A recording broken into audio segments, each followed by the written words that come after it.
Olá! Hoje eu vou falar sobre os principais sinais da lobomicose. Bom, a gente vai começar falando do primeiro caso de lobomicose. Ele foi descrito em 1931 pelo dermatologista brasileiro Jorge Lobo. E foi constatada que essa afecção ela é endêmica da região amazônica e ela é quase exclusivamente encontrada em países tropicais da América Central e da América do Sul. Admite-se que a transmissão da doença ela ocorra pela inoculação do fungo através de soluções de continuidade de pele. As lesões, elas no geral, surgem nas áreas que estão mais expostas no nosso corpo, como nas extremidades dos membros superiores e dos membros inferiores. E algumas vezes também elas podem surgir no pavilhão auricular. Bom, ela tem uma predominância maior no sexo masculino, tendo em vista que esses indivíduos estão mais expostos às atividades na floresta e na agricultura. Cientistas relataram que o desenvolvimento da lesão ele ocorreu após pequenos ferimentos que foram causados nas suas atividades do dia a dia por fragmentos de vegetais. Essa doença ela possui uma evolução crônica e, em virtude desse crescimento lento do fungo, ela pode demorar meses ou até anos para se manifestar no indivíduo. Geralmente, essa doença, ela não, apesar de levar meses ou até anos, ela não afeta a saúde e o modo em geral dessas pessoas. A lesão inicial, geralmente, é uma pápula que varia de acordo com o nível de lesão ou de trauma que esse indivíduo sofreu no local. Ela pode ser um pouco mais superficial ou até mesmo também um pouco mais profunda.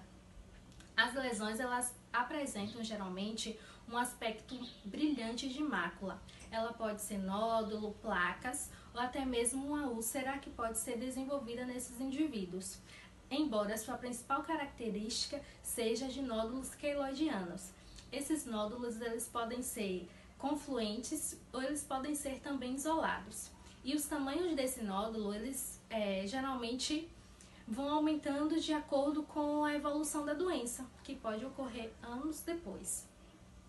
E geralmente são indolores e não apresentam geralmente apresentam pouco ou nenhum prurido. Olá, meu nome é Maria Jocilene. Eu vou falar um pouco de sinais e sintomas de lobomicose. Os sintomas são lesões na pele de longa evolução que podem ser única ou múltiplas.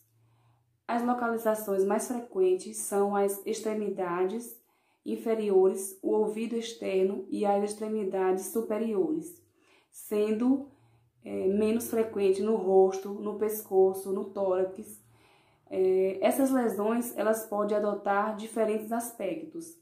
Em algumas ocasiões, formam-se úlcera ou lesões adquirindo um aspecto nodular ou verrugoso.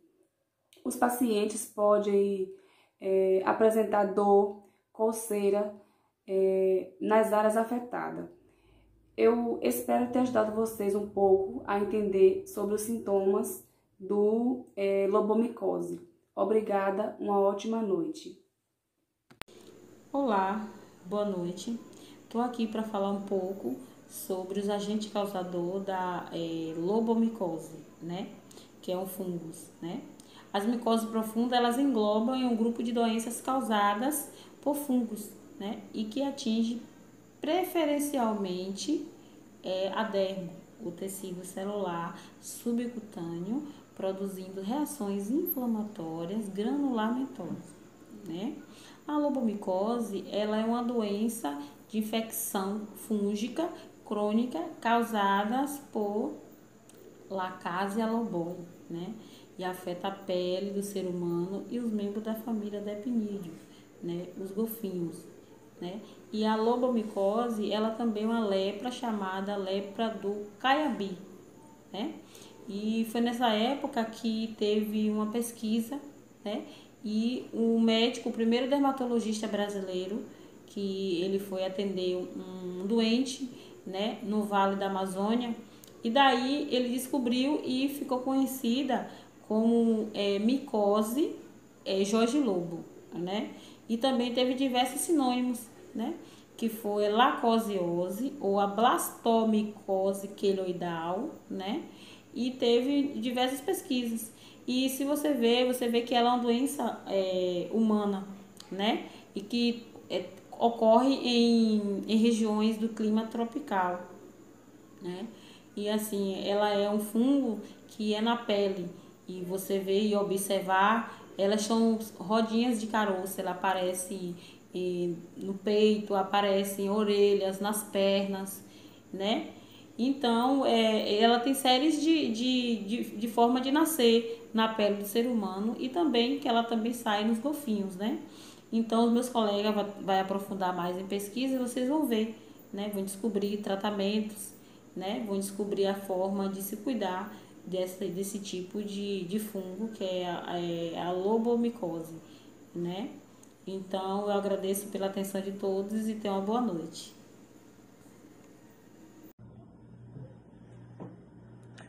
Olá!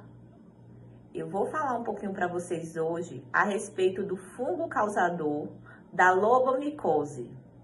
A lobomicose é causada pelo fungo Lacásia loboi, que é a única espécie do gênero Lacásia. É uma levedura encontrada em águas tropicais de toda a América Latina, mas é no Brasil onde ocorre a maioria dos casos. Em 1999, Taborda e MC Diniz propuseram colocar o fungo em um novo gênero Lacásia, criando a espécie Lacásia loboi. Ele possui uma membrana celular espessa, macrófagos repleto de parasitas em cujo citoplasma havia mitocôndrias, ribossomos, retículo endoplasmático granular e vacúolos. Possui espessas paredes de duplo contorno, refringente medindo 5 a 6 por 12, a 14 m. É produzido por gemulação simples. São frequentemente aspectos em rosário ou catenulados em cadeias ramificadas. Agora, o meu colega Rodrigo vai falar um pouquinho para vocês. Olá pessoal, me chamo Rodrigo. Eu vou falar a respeito da prevalência da doença de Jorge Lobo. A primeira descrição da doença ocorreu em 1931. Em Recife, o Dr. Jorge Lobo identificou o desenvolvimento de lesões de aspecto esclerotiano na região lombar e glútea de um paciente procedente da região amazônica. O aparecimento de novos casos desta micose cutânea ecoou na comunidade médica e a identificação de novos casos aumentou rapidamente tanto no Brasil como em outros países da América Latina. Fizeram referência a 69 casos na Amazônia brasileira, já demonstrando a incidência nessa região. Em 1995, Silva Neves relataram 385 casos na literatura mundial, dos quais 252 estavam presentes no Brasil, 83 no Serviço de Dermatologia da UFPA, 90 no Suriname, 19 na Guiana Francesa, 17 na Venezuela e 9 na Colômbia.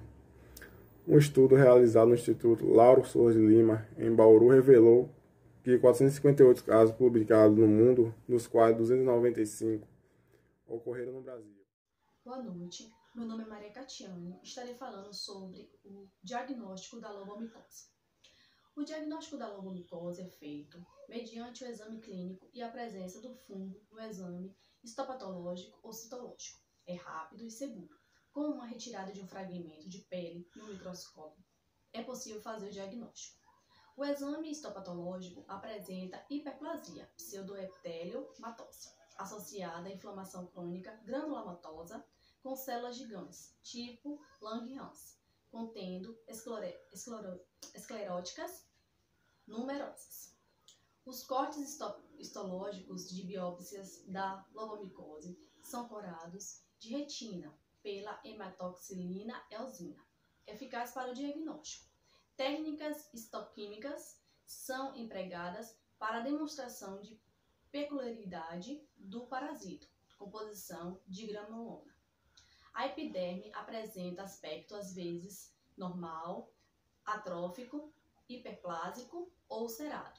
Após ter feito o diagnóstico, realiza-se a cultura, observando o crescimento de fungos negros e o microcultivo para a confirmação da espécie responsável pela doença. O diagnóstico geralmente é tardio, uma vez que os pacientes procuram serviço médico em decorrência de uma lesão nodular no subcutâneo levemente pruriginosa e indolor, que vem aumentando lento e progressivamente ao longo de anos. Agora, a colega Gildenice estará dando continuidade, falando sobre o tratamento da lobomicose. Olá, boa noite. Hoje eu irei falar um pouquinho sobre o tratamento da lobomicose. Como já vimos anteriormente, ela é uma doença que na grande maioria das vezes acomete os membros inferiores, as mãos e a orelha. Os tratamentos que são mais utilizados pelos médicos são os tratamentos cirúrgicos, mas isso tudo depende da apresentação clínica, é claro. Tem os medicamentos farmacológicos, mas segundo estudos ainda não existe medicamento comprovado para esse tipo de doença.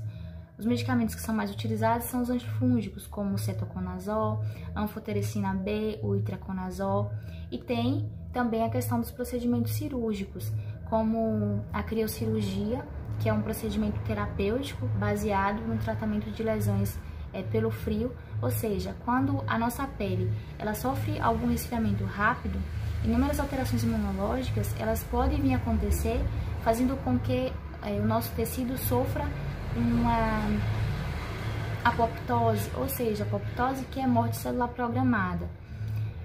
Tem também a eserese cirúrgica, que é o que? A retirada da lesão, do lugar lesionado. E essa retirada da lesão, ela pode acontecer tanto em lesão maligna ou benigna.